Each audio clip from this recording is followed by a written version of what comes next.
Let me tell you a story about Kevin Williams. My first time seeing Kevin Williams and Sam Worthen play. Ooh. Playing at City College. And Sam gets the ball, and he's dribbling between his legs coming up court.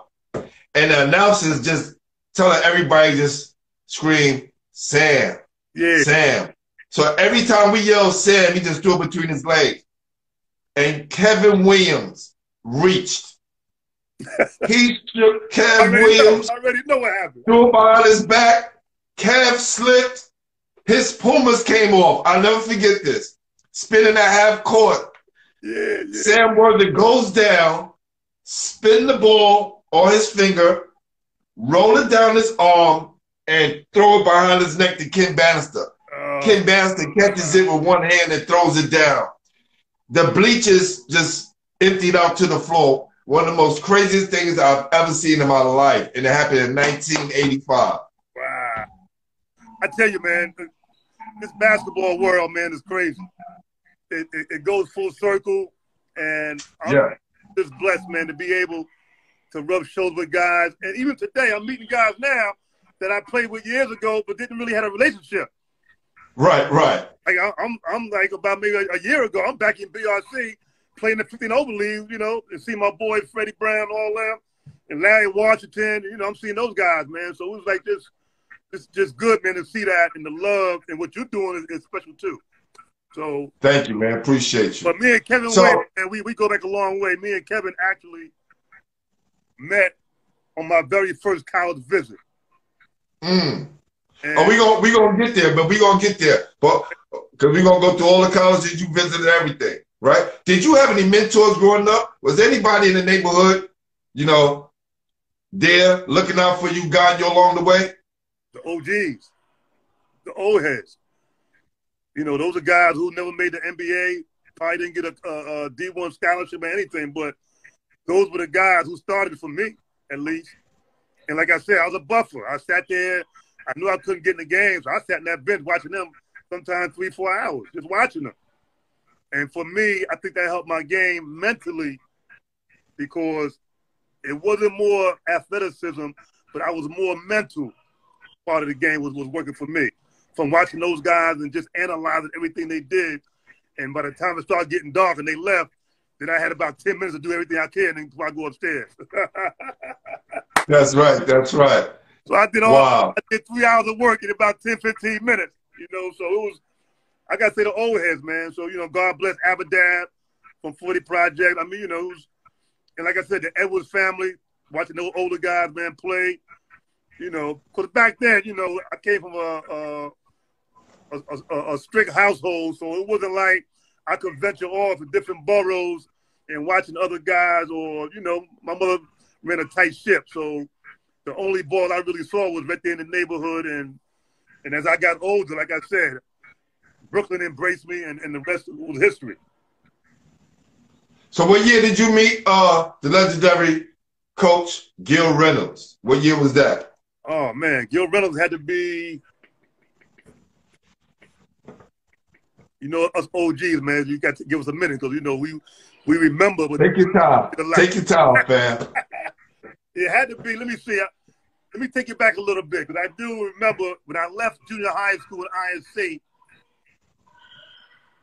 that's when the St. John's era started, where they had a summer camp. And I remember going to St. John's like about maybe 70, 74, 75, and meet the legendary Lou Carnesecca as a camper. And that whole starting five, that team back then was my first glimpse of watching college basketball. St. John's was like the college team for us. Yes, definitely. You know what I'm saying? So you had guys like Frank Alasia, Beaver Smith, Ed Searcy, all those guys, man, was like just watching them every day. The camp play, when camp was over, was like the start. And then after that, I met Gil Reynolds, and from there, he just took us all over New York, playing everywhere. And I don't think we lost maybe 2 games the whole summer because it was different guys with different boroughs. You had me, you had Sidney Green, you had Fred Brown, you had Larry Smith. So it was a yo, you naming these guys like they just regular.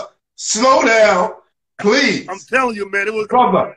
These names is crazy. Hey, listen, he would have us playing at West 4th Street at 8 in the morning.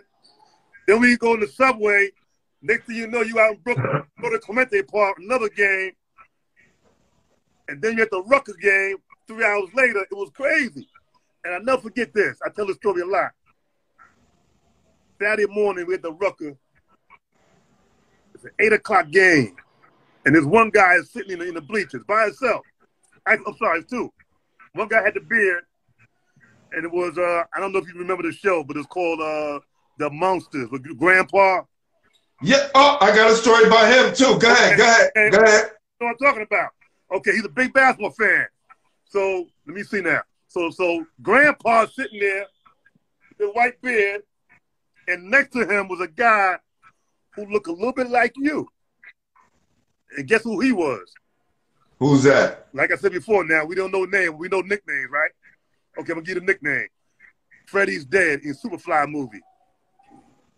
Oh, yeah, I know you're talking about. I don't know the actor's name, but yes. And he had a dashiki on and everything from the movie. So I was like, and it was crazy, man. But we had guys like that, man, that we saw on TV, like Kojak with the lollipop. He came out of things, man. It was like, you know, that was New York. That was New York. That was New York. So we had fun, man. Well, listen, I'm in New Hampshire. My senior year playing at MCI Prep School. We playing in some tournament in New Hampshire. Me, my guy, Perry Carter, and Roger Lewis. We was kind of the three best players. For some reason, we had half court talking. Right. And I hear someone goes, Harding, Carter, Lewis, here. Yeah. He's waving. It's a lot of people, we don't know who's calling. Right. He comes onto the floor, cigar and all. We was like, oh shit, took for the Monsters. Yeah. We had no clue that he was a big basketball fan. And he was there with 3 chicks. Right. He had to be already like 60-something already. Yeah. He had 3 young things with him. Basketball legend, man. You're a legend. Let me tell you, you have no idea who's watching you. Right. Absolutely. That's real talk. Absolutely. And he made an impression on me. Crazy. 1987. Never forget it. In New Hampshire. You know, back then you had, you know, it's almost as if that era, and I compare it to now, whereas we had about 8 or 10 different voices in our heads. Yes. But now, these kids today, they got 8, 10 voices, but they go in these circles. Because you got 3 trainers, uncle over here showing me, AAU coach showed me this. So it's too much to juggle unless you that A1 prime B player. But today, man, it's just, you know, these kids, man, they just need 1 or 2 voices, man. Stick to your routine. And it's almost easy now to get a scholarship than back in my day because nobody's really working hard. I don't know, bro. I don't think a kid who make 2nd, 3rd team all city and he's going to Rutgers. Absolutely. That's not happening. Listen, Rolando Blackman, 2nd team all city or 3rd team, similar. He went to Kansas State. That's not happening today. A kid who's making 1st team all city probably not going to Kansas State. Right. It's a whole different ball game. So listen, I was doing some research on Queens a couple of years ago, and there was, I don't know how familiar you are, I'm going a little off track on basketball, but it all makes sense. During the time of the early 70s, with a guy named Pop Freeman, who got in trouble in Harlem and moved to South Jamaica. What's the name? Pop Freeman. Okay. He's a gangster. Okay. Or was. Old time, he was down with, with the mob or whatever, got in trouble Harlem, and moved to South Jamaica. And that's when the numbers and the heroin kind of changed the dynamics of what South Jamaica was. Right. Right? How was South Jamaica when you was growing up as a kid? It was rough. It was rough. But the basketball guards and the OGs, they embraced me. I was like the golden child.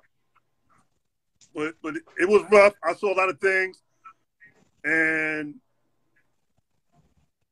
it was a lot of my friends not here today. Right. But it was one of those things, man, where basketball was an outlet for me. And father worked 2 jobs, mother was home, and I was good in school, and basketball was my outlet, man. But it was as far as the neighborhood, I wasn't afraid of it, because like I said, I was that guy, So they took care of me, I mean that's real. From the guy who had all the money, from the guy who was leaning on the corner. When he saw me, it was like, he woke up, So he was like, protect this kid right here. So it was a lot of love. It was a lot of love for me, So it was. But now, this ball did that for you. Yes. You didn't have to knock anybody out. Mm-hmm. You didn't have to sell drugs. Y'all ready?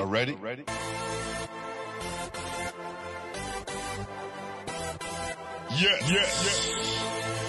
You have stepped into the world of chaos, where everybody goes hard. Come on. Go hard. Go hard. Go hard. Go hard. Go hard. Go hard. Or go home. Never back down. You gotta hold your own. Go hard. Go hard. Go hard. Go hard. Go hard. Go hard. East Coast. Go hard. West Coast. Go hard. Midwest. Go hard. Dirty. Hurry up, everybody. Get online. Buy your tickets, cause the game about to start.